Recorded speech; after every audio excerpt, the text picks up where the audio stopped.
지난주에 지지난주죠.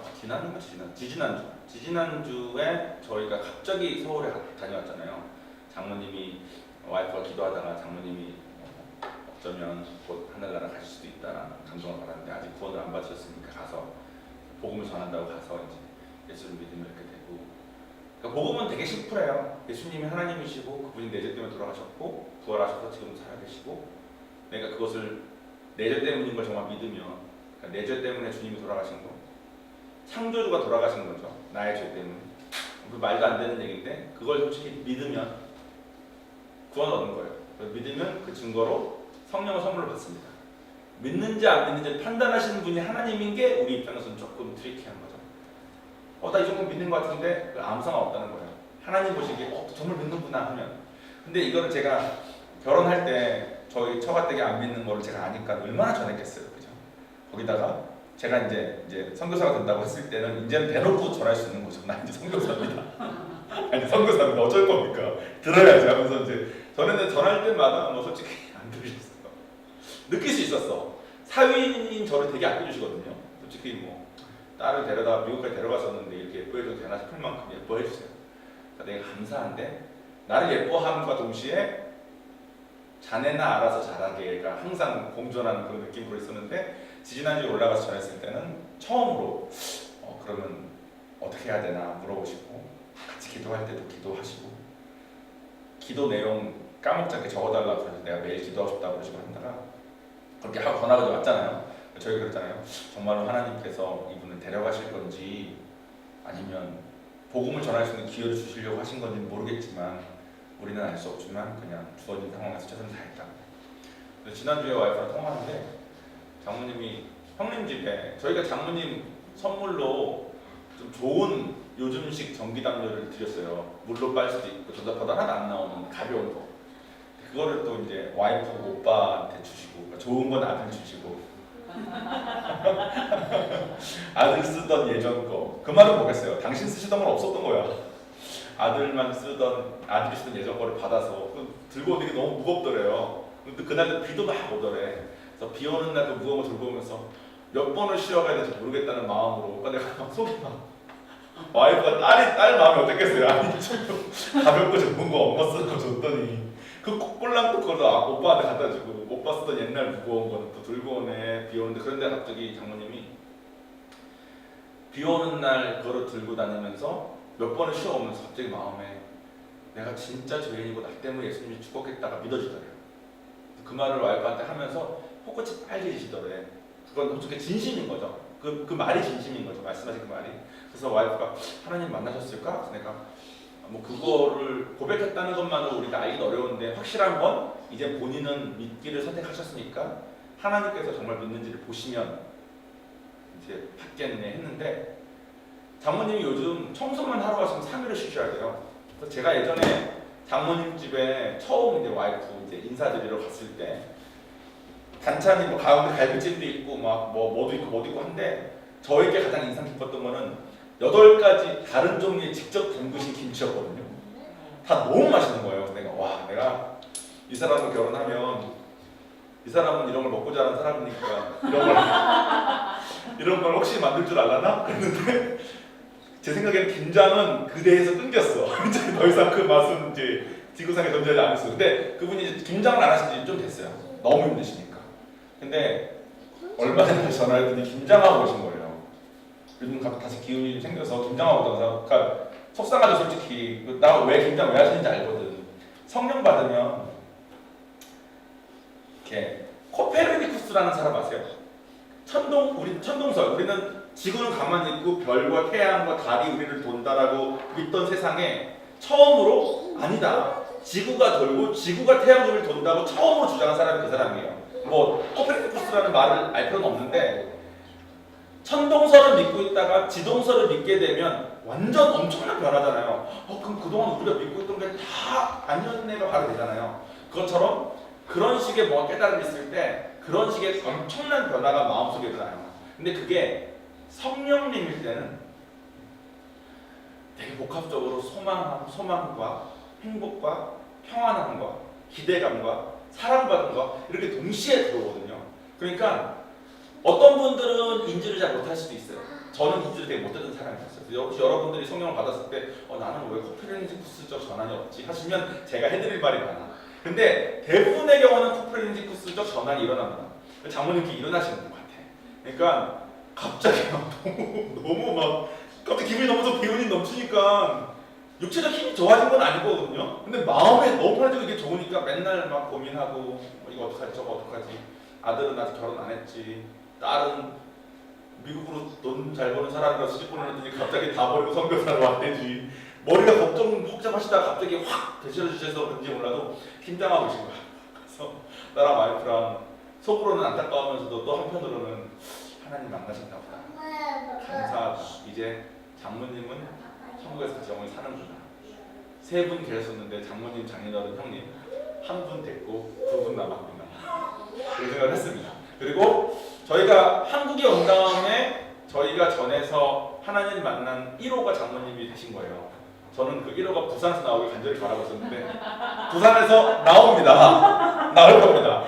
하나님 만나고 코페르니쿠스적 전환이 일어나는 사람들이 부산에 넘쳐날 겁니다. 그러니까 기대를 하더라고요. 지난주에 근데 두 분은 몇 번 요 근래 요즘 무슨 설교하는지 들으셨으니까 앞에 서두는 뺄게요. 예수님의 신성, 인성 이건 뺄게요. 지난주에 우리가 무슨 얘기했냐면 각종 편법을 써서 세상에서 성공하는 사람, 돈과 명예, 뭐 우리나라 솔직히 뭐 많은 정치인분들 뭐 겉으로 봤을 때 되게 깨끗한 줄 알았는데 알고 보니까 비리로 이것저것 막 하시는 분들 되게 많잖아요. 이 세상은 그렇게 비리를 저지르지 않고 성공하기가 어려운 나라일 수도 있겠어요. 통계적으로는 엄청나게 세상에 없는 것을 개발하지 않는 이상, 그러니까 참 세상에 썩는 거죠. 그래서 그렇게 세상에서 돈 붙들고 명예 붙들고 자기 욕 좀 먹더라도 그래도 난 돈이 더 중요하다고 세리장을 하고 있었던 삭개오마저도 예수님을 만났더니 코페르니쿠스적 전환이 일어났다. 그러면 내가 그동안 믿고 있던 게 아니구나 해서 바로 자기 스스로, 예수님이 시킨 것도 아니고 자기 스스로 내 재산의 절반을 가난한 사람을 쓰고 내가 혹시라도 누군가의 돈을 뺏었으면 4배로 갚겠다는 고백이 스스로에게 나올 만큼 그런 일이 일어났다고 했잖아요. 이런 일이 일어나는 건 솔직히 기적이죠. 여러분 주변에 돈 하시는 분들 많을 거예요, 그죠? 이 세상에 돈 하는 사람이 얼마나.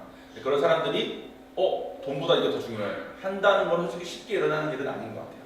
근데 그런 일이 예수님 만나면 일어납니다. 근데 오늘은 약간 반대의 사람이에요. 어떤 사람이냐면, 아니 본문을 같이 읽고 그분을 설명하기 시작하겠습니다. 우리 IGM의 보이스에서 본문을 읽겠습니다.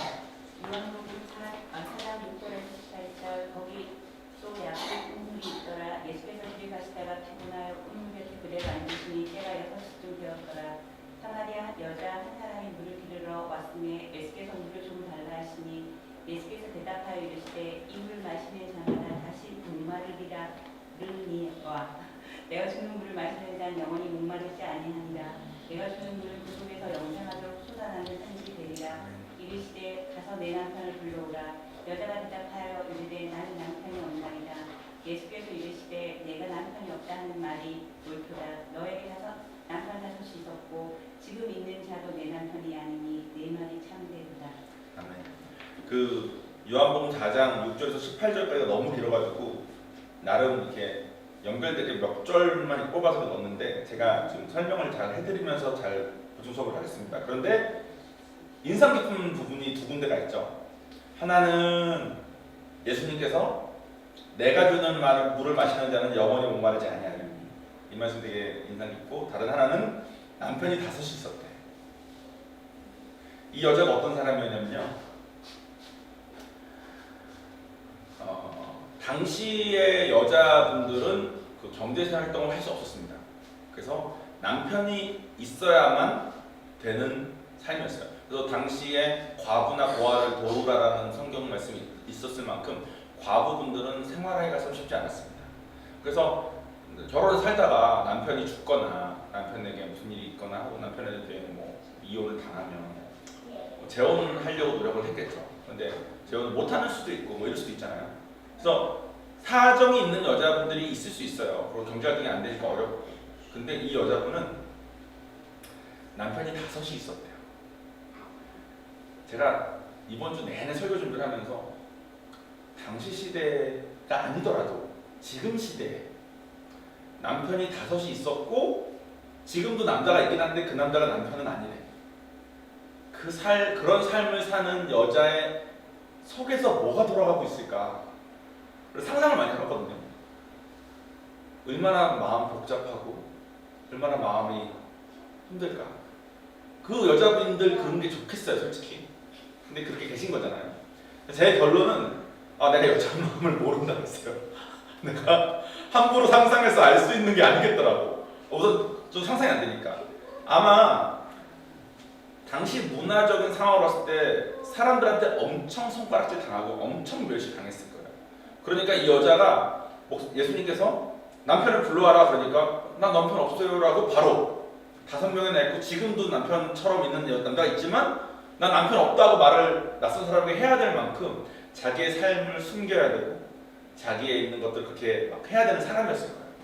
또 여기 보면 6절에 때가 6시쯤 되었더라라고 쓰여져 있잖아요. 6시면 저희 시간보다 6시간이 다르기 때문에 대낮 12시 됩니다. 저랑 와이프랑 아부다비를 하루 간 적이 있어요. 신혼여행을 갔다가 돌아오는 길에 비행기가 안개 때문에 못 떠가지고 그 항공사에서 저희가 그때 경유를 아부다비에서 했는데 아부다비에서 호텔이랑 하루 동안 있을 수 있는 걸 주더라고요. 그래서 우리는 못했구나. 아부다비를 우리가 언제 가보겠냐고 갔는데 아부다비는 석유 때문에 엄청나게 부자인 나라잖아요. 그러니까 모든 게 한국, 미국 저리 가라만큼 잘 돼 있어요. 너무 잘 돼 있어. 모든 게 최신식이고 에어컨도 아끼지 않아. 막 너무 좋아. 근데 낮에 밖을 딱 나가면 숨을 못 쉬어요. 너무 뜨거운데 너무 건조해서 막 견딜 수가 없을 만큼이에요. 그러니까 밖에 다니는 사람이 없어요. 다 차를 타고 다니든가 건물 안에 있지. 근데 이 여자는 그 아부다비 같은 그런 날씨의 동네에 살면서 이스라엘의 아부다비를 멀지 않으니까요. 다 중동 지역이니까. 난 12시에 물을 길르러 왔대요. 그 말은 뭐냐면 당시에 물 기르러는 새벽 아니면 초저녁에 왔을 거예요. 불이 없으니까 날은 해가 떴을 때 해야 되는데 너무 뜨거우니까 해가 뜬 직후거나 해가 지기 직전처럼 선선할 때 그때 아마 사람들끼리 서로 물동 들고 와가지고 우물에서 물 떠서 서로 얘기도 하고 했을 거예요. 근데 이 여자는 난 12시에 아무도 없는데 물 들어오는 여자인 거예요. 두 분은 여자분들이시니까 저보다 이해가 좀 더 잘 될 수도 있어요. 남편 5이 있고 지금 있는 남자도 남편이라고 말할 수 없는데 아무도 만나지 않고 싶고 물을 뜨러 그 뜨거운 날 혼자 들어오는 사람. 근데 이 사람이 예수님을 만났을 때 삭개오나 지난주에 봤던 삭개오 같은 경우는 세상 살면서 돈이랑 뭐 이런 걸 살면서 있었던 후유증이 있었다고 했잖아요. 이거 사면 행복할 줄 알았는데 이게 아니네. 또 그런 게 있었다고 했잖아요. 그것처럼 이 여자 마음속에도 돌아가는 게 많았나 봐요. 그래서 이 여자가 예수님하고 대화하는 내용을 보면 되게 이 여자의 현재 상태의 심리를 볼 수 있습니다. 그 주보에 없어서 제가 그 주보에 있는 내용 중에 너무 길어서 뺀 내용 중에 여자가 말한 내용만 꼽은 거거든요. 9절에 보면 여자가 사마리아 여자가 가로되 당신은 유대인으로서 어찌하여 사마리아 여자에게 물을 달라 하나이까 이는 유대인이 사마리아가 상종치 아니함이니라. 이게 무슨 말이냐면 사마리아인들도 원칙적으로 유대인이에요. 근데 유대인들은 당시에 혈통을 너무 중시하기 때문에 내가 순수 혈통, 내 엄마도 유태인, 아빠도 유태인일 때 정말 뭐 우리로 치면 뭐 성골 뭐 이런 것처럼 그걸 되게 중시하는데 사마리아는 옆 나라에서 유태인을 침공했을 때 옆 나라에서 유태인 여자들을 겁탈을 많이 했을 거 아니에요. 그래서 유태인 여자가 옆 나라 다른 나라 군사로 인해서 겁탈당해서 애를 낳으면 유태인들은 그 사람들을 불결한 사람으로 취급을 했어요. 그 여자는 솔직히 겁탈당한 것만으로도 괴로운데 애를 낳았더니 애는 이제 그 불결한 아이가 된 거죠. 피가 불결한. 그러니까 그런 사람들이 사마리아라는 땅에 모여 살았어요. 그러니까 유태인들 입장에서는 사마리아인들은 맨날 이렇게 무시한 거죠. 야 너네는 더러워. 너네는 우리처럼 깨끗하지 못해. 그러니까 근데 당시에 이스라엘은 석회석이 너무 많아가지고 물이 되게 귀했답니다. 그래서 우물 같은 거에 물이 있을 때 물은 생존과 직결되니까 전쟁 중에 적이 아닌 이상은 우물은 그 바구니가 없으면 기를 수가 없잖아요. 그래서 다 그걸 들고 와야 되는데 그게 없는 사람이 있을 때 내가 물 기울기 있으면 그걸 꺼서 주는 거가 생활적으로 너무나 서로의 생명을 존중하는 되게 예의, 너무 당연한 거였대요. 근데 예수님이 물을 달라고 하니까 여자가 야, 넌 유대인이면서 평소에 나 무시하면서 무슨 물을 달라고 그래? 이걸 먼저 말하는 거예요. 자기는 돈 가지고 있고 안 가지고 있는데 야, 나 사마리아에서 너 나랑 불교에서 나랑 안 만나야 되는 거 아니야? 나랑 상종 안 해야 되는 거 아니야? 말을 하는 거예요. 11절에 물기를 그릇도 없고 이 물은 깊은데 어디서 이 생수를 얻겠냐? 이렇게 말하는 거예요. 야, 너는 지금 물은 우물 앞에 놨지만 이 물을 길을 도구는 나한테 매고 너한테는 없네. 너 물을 어떻게 건드리려고? 그러니까 이렇게 공격하는 거죠. 공격. 야, 너 없잖아. 난 있는데. 파워 싸움하고. 그리고 12절에 우리 조상 야곱이 이 우물을 우리에게 줬고, 야곱은 이제 유태인의 조상이에요. 그 야곱이 이 우물을 찾은 거예요. 야곱이 찾은 우물이었던 것 같아요. 그때 그 우물이. 근데 사마리아인도 원칙적으로는 야곱의 후예잖아요. 다른 피가 좀 섞였을 뿐. 그러니까 이 우물은 야곱이 준 건데 네가 야곱보다 큰 사람이면 내가 줄게. 뭐 이런 식으로 막 하는 거예요. 이게 성경 말씀에 성경적인 말투로 쭉 쓰여져 있어서 그렇지 실제로 세상 살면서 여러분 이런 분 만난 적 있어요? 이게 시비 걸 게 아닌데 시비 걸고 이게 화낼 게 아닌데 화내고 갑질을 하고 자기가 뭐 가진 거 있으면 나 안 가지고 있다가 뭐라고 하고 자기가 우선권 있으면 자기가 난리치고 난 이게 도대체 이해가 안 돼가지고 왜 그런지 모르겠는데 막 하는 사람. 세상에 불만 많고 항상 공격적이고 상식적으로는 화낼 일이 아닌데 화내고 작정하고 달려드는 사람. 물론 속사정을 알고 보면 그 사람에게 있었던 일들이 있었겠죠. 이 여자도 뭐 남편 5이나 됐을 만큼의 이유가 있었겠죠. 사마리아인이 다 그렇게 산 게 아니었어요. 이 여자가 그렇게 살았다는 거예요. 그렇게 살면서 남들이 다 이 사람한테 이 여자한테 거리를 뒀을 것 같아요. 저 여자 상종하지 말자. 저 여자는 우리 함부로 이렇게 하지 말자. 저 여자는 맨날 관련적이나고 싸움이나 걸고 자기 뭐 하나 가지고 있으면 우월감이나 느끼는 여자한테 불편하다 해서 하고 하니까 이 여자는 자기도 자기 그렇게 하는 거 불편하니까 아무도 없는 대낮에 혼자 물길로 오는 삶을 살았던 것 같아요. 그런 여자한테 제가 예수님이었잖아요. 내가 예수님이야. 내가 구원을 주려고 왔어. 근데 야, 너 물도 없으면서 너 뭐 물기를 통도 없으면서 지금 뭐 나도 지금 밟아야 되는 거 아니야? 막 이런 말 하면 나 한 번 안 마시고 갈게. 그리고 나는 그냥 갔을 것 같아. 나는 제가 솔직히 나중에 얘기하겠지만 제가 세상 살면서 제일 어려워하는 사람이 이런 부류의 사람입니다. 남자건 여자건 상관없이 상식적으로 이거는 내가 화나야 되는 상황인데 왜 네가 화내? 이런 사람들이 있어요. 나는 제가 아직 지혜가 부족하고 삶의 연륜이 부족해서인지 어떻게 대해야 될지를 모르겠어요. 근데 예수님은 이 사람한테 뭐라 그러냐면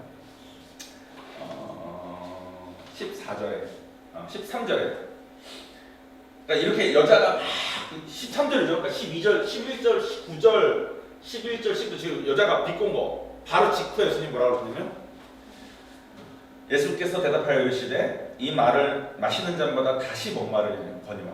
그러니까 당시 이스라엘은 물이 너무 중요했기 때문에 물이 너무 중요하지만 이 물조차도 마시면 다시 목마르다. 하지만 내가 주는 물을 마시는 자는 영원히 목마르지 아니하리니 내가 주는 물은 그 속에서 영생하도록 솟아내는 샘물이 되리라 라고 말씀하십니다. 즉 우리 장모님이 경험하신 것처럼 장모님은 이제 죽을 때 된 것 같고 몸도 아프고 그랬는데 딸이 와가지고 엄마 이 구원 예수님 만나라고 해서 그때는 자기 정말 천국 가야 된다고 생각하니까 해봤는데 예수님을 만났더니 마음에서 샘솟아 나는 샘물처럼 나오는 기쁨 때문에 김장을 하고 계신 것처럼 예수님이 너가 세상에서 필요하다 생각되는 것들, 너는 세상에서 물이 너무 중요하니까 이 물을 가지고 나와 파워 싸움을 하고 있고 나에게 공격하고 이렇게 있지만 너가 마시려고 이 우월감 느끼는 이 물은 아무리 마셔봤자 다시 못 마실 거야. 근데 내가 주는 물은 그렇지 않으니까 나를 만나고 내가 주는 물을 마셔라 라고 말을 합니다. 그러면 그 물을 맛보면 그 코페르니쿠스적 전환이 일어나는 거예요. 난 지금 이런 줄 알았는데 이거네. 사개오가 그랬던 것처럼 세상에서는 줄 수 없는, 세상에서 경험하지 못한 평안함과 행복이니까 또 그 기쁨이 우리 감당하기가 어렵습니다. 우리 할머니는 물어봤어요. 여쭤봤어요. 70년대 하나님 만났을 때 어땠냐고. 그러니까 집에 왔는데 자꾸 구름 위를 걷는 것 같아가지고 내가 어떻게 된가 싶어서 걱정했다고. 너무 행복해가지고 그냥 그러고 죽고 싶었대. 그냥 그러고 죽고 싶었대. 이 여자는 28절에 보면 물동이를 버려두고 그토록 피하던 사람들, 동네 사람들 찾아가서 내가 메시아를 만났다고, 당신들도 하나님 만나라고 전하기 시작했다고 합니다. 이 여자한테 물동이가 어떤 의미였는지 이걸 보면 알 수 있잖아요. 근데 그걸 버려두고 대낮에 아무도 안 만나려고 피해 다니던 여자가 물동이를 버려두고 지발로 동네에 들어가서 사람들한테 내가 메시아를 만났다, 너네들 만났으면 좋겠다고 전하기 시작했답니다. 어떤 종류의 사람이건 하나님을 만나면 이 코페르니쿠스 전환이 일어날 수 있어요. 우리가 지난 몇 주 동안 하면서 한 것을 조금 정리해 볼게요. 왜냐하면 한 가지 얘기를 더 하고 싶거든요. 소망 없는 자들을 예수님 만났을 때는 와 보라, 와서 보면은 너네가 소망을 볼 거라고 하셨고, 오래된 병자, 너무 오래된 병자한테 가셔서 너가 정말 낫기 원하냐, 보통은 오래된 병은 그냥 묻어두고 살고 싶으니까 정말 원할 때 도와준다 하셨고, 문제가 있어서 찾아온 사람에게는 하나님과의 관계가 회복될 때 문제도 덤으로 해결되는 모습을 보여주셨고, 삭개오처럼 세상에 원하는 것을 다 얻었는데 이게 아닌데 왜 이렇지 하면서 후유증에 시달리고 있던 사람도 예수님 만난 다음에 아 이게 진짜구나 깨닫게 하셨고, 오늘 이 여자처럼 망가진 삶을 사는 사람도 이젠 더 이상 그렇게 힘들게 노력해도 채워지지 않았던 그 마음, 예수님 안에서는 채워줄 수 있다고 가르쳐주십니다. 근데 문제가 있습니다. 소망 없는 자도 예수님 만나고, 오래된 병자도 예수님 만나고, 세상에서 잘 나가던 사람도 예수님 만나고, 제가 세상에서 제일 대하기 힘든 사람도 예수님 만났으면 이 사람 다 어디로 갑니까? 다 교회로 오죠. 그럼 교회에서 그런 사람들이 다 같이 모여있는 겁니다. 세상에서는 끼리끼리 만나죠. 비슷한 수준의 사람끼리 만나면 편합니다. 내가 10만 원짜리 신발 정도는 편하게 신는 사람인데 내가 10만 원짜리 신을 때마다 보면서 야 너 좋겠다, 나는 뭐 3만 원짜리 겨우 신는데 좋겠다, 이런 걸 자꾸 들으면 불편하잖아요. 그럼 이제 그런 사람들보다는 10만 원 정도 신는 사람들끼리만 만납니다. 근데 그러다가 100만 원짜리 신발을 아무렇지 않게 사는 사람을 만나면 불편하니까 그런 사람은 또 피하고 싶어. 그러니까 교회에서도 끼리끼리 모여지게 됩니다. 어떤 교회는 잘 나가는 사람들이 잔뜩 있어서 불편해서 못 가겠다. 진짜 세상에서 이런 여자들이 하나님 만났어.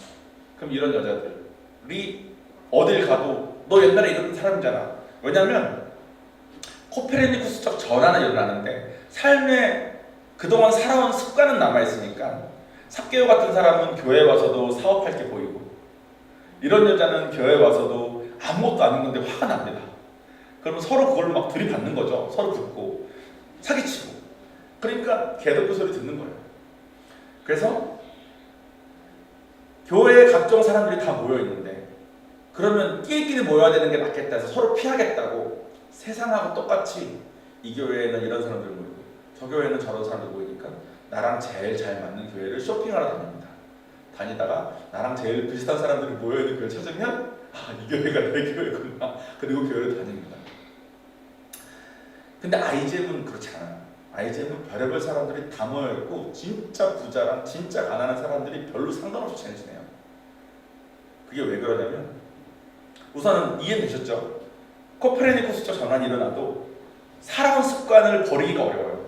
우리 장모님 전환이 일어나자마자 김장부터 담그는 거 보세요. 얼마나 속 터져. 이제 하나님 만났으면 좀 하나님하고 편안하게 여생 보내줬으면 좋겠는데 다시 김장하고 계시는 거예요. 그래서 얼마나 속상해. 그러니까 이 습관을 못 버리는 거예요. 어떻게 해야 되냐면 울타리를 잘 쳐야 됩니다. 이거는 성경이 아니라 안 믿는 학자가 한 실험이에요. 요한이 요한이보다 1살 어린 나이의 애들을 한 10명 정도를 교차로 8차선 교차로에 놓습니다. 이쪽으로 4개, 이쪽으로 4개인데 이 교차하는 거예요. 그러니까 8대인데 신호등이 있고 막 차들이 막 다닐 거 아니에요. 거기 이렇게 교차로가 있을 때 교차로의 구석에다가 애들을 풀어놨습니다. 30분 뒤에 갔더니 애들이 교차로 구석에 모여가지고 벌벌 떨고 있어. 그 말은 처음에는 모르고 막 가다가 차에 실릴 뻔도 하고, 모르고 가다가 차가 막 경적 크게 울려가지고 놀래고, 그리고 뭐 이게 차도 가는 길에 둔턱이 있으니 거기 막 넘어졌다가 막 다칠 뻔하고, 이런 걸 한두 번만 당하면 자기의 삶을 확 줄일 수밖에 없어요. 무서우니까. 그래서 애들이 벌벌벌 떨면서 구석에 모여 있었대요. 그런데 이 똑같은 상황 교차로에 한 30m, 30m, 30m 되는 울타리를 쳐놔준 거예요. 그 안에다가. 그럼 애들이 울타리 안에 갇힌 거죠. 30m, 30m. 이 교회 정도 사이즈 되는, 교회 정도 작은데 교회 한 반만한 사이즈의 울타리를 쳐놓은 거예요. 애들이 넘어가지 못하게. 그러면 그냥 봤을 때 울타리 없이 그냥 있는 애들은 울타리 밖에 저까지도 가볼 수 있고, 저쪽에 있는 나무도 만져볼 수 있고, 저쪽에 있는 꽃도 잡아볼 수 있고, 더 행복하고, 울타리에 갇힌 애들은 왠지 가고 싶어도 못 가니까 애들이 막 더 갇힌 것 같고 더 어려울 것 같은데, 30분 뒤에 가봤더니 애들이 울타리 안에서 너무 재밌게 노는 거예요. 왜 재밌게 노냐면 울타리 안은 안전하니까. 울타리 밖으로 나가지 않기 때문에 차에 치일 염려가, 또 차에 그 경적 소리를 들을 필요가 전혀 없는 삶을 살 수 있는 거죠. 그런데 교회에다가 이런 울타리, 즉 성경의 울타리를 치지 않는 거예요. 그러니까 사업, 돈 많이 내는, 헌금 많이 하는 삭개오 같은 사람이 교회에 들어왔어. 삭개오는 돈을 많이 내는 사람이니까 교회 재정에 큰 도움이 돼. 헌금을 많이 하니까. 근데 삭개오가 사람들만 오면 사람들 데리고 오다가 자기 비즈니스 하는데 자꾸 어떻게 하려고 그러고 이렇게 하려고 그래요. 그러다가 누구는 사기 아닌 사기를 당했어. 그러면 목사님 입장에서 울타리를 잘 친 목사님이면 삭개오한테 경고를 줘야 됩니다. 대부분의 교회에서는 삭개오에게 경고를 못 줘요. 삭개오가 나가면 교회 재정에 큰 지장이 있으니까. 근데 IGM은 경고를 하시더라고. 그래서 그분이 사모님한테 그랬대요. 나를 택할지 저 사람 택할지 생각하라고. 그 말은 나는 돈 많이 내는 사람이고 저 사람은 교회 도움도 안 되는 사람 선택하라고. 근데 사모님이 그러셨대요. 누구든 성경대로 가는 사람을 내가 선택하는 거라고. 둘 다 떠나고 둘 다 떠나는 거라고. 그러니까 교회에 사람이 필요한 게 아니라 사람들이 교회가 필요해서 교회에 와야 되는 거라고. 교회에 오면 하나님 배울 수 있고, 교회에 오면 건강한 울타리가 쳐져 있는 곳이어서 여기서 내가 안전하기 때문에 와야 되는 거라고. 그래서 결국 그분이 나갔대요. 사모님은 정말 속으로는 아니 저분 나갔으니까 정말 경제적으로 어렵겠다 이런 생각했대요. 실제로 어려웠대. 근데 그것을 매사에 다 적용하시는 거예요. 사람들끼리 분쟁이 있을 때, 오셨을 때 모든 사람을 성경 아래에서 똑같이 성경적인 기준에 맞춰서 얘기하는 거죠. 예수님 사랑으로는 그 어떤 사람도 다 변할 수 있어요. 그 어떤 사람에는 우리 4명이 다 포함되는 겁니다. 우리도 변할 수 있어요. 하나님 만난 다음에도 예수님 함께 변하면서 더 변할 수 있어. 왜냐하면 하나님은 알면 알수록 너무 놀라운 분이시거든요. 만난 게 전부가 아니에요. 만난 다음에 옛 습관 때문에 만난 것조차 막 덮일 만큼 다시 세상으로 돌아가는 사람도 너무 많은데, IGM은 그런 공동체가 되게 내버려두지 않을 겁니다. 정말 주 안에서 발버둥 칠 거거든요. 그리고 하나님께서 IGM 해주실 것 같아요. 어쨌든 지금 이제 예배 설교 끝났고 기도하실 텐데, 본인 하나님 만나게 해달라고, 아니면 주님 닮게 변하게 해달라고, 나의 습관을 버리고 변하게 해달라고, 아니면 이 부산에 건강한 공동체가 세워지게 해달라고, 마음에 3개 중에 하나 골라서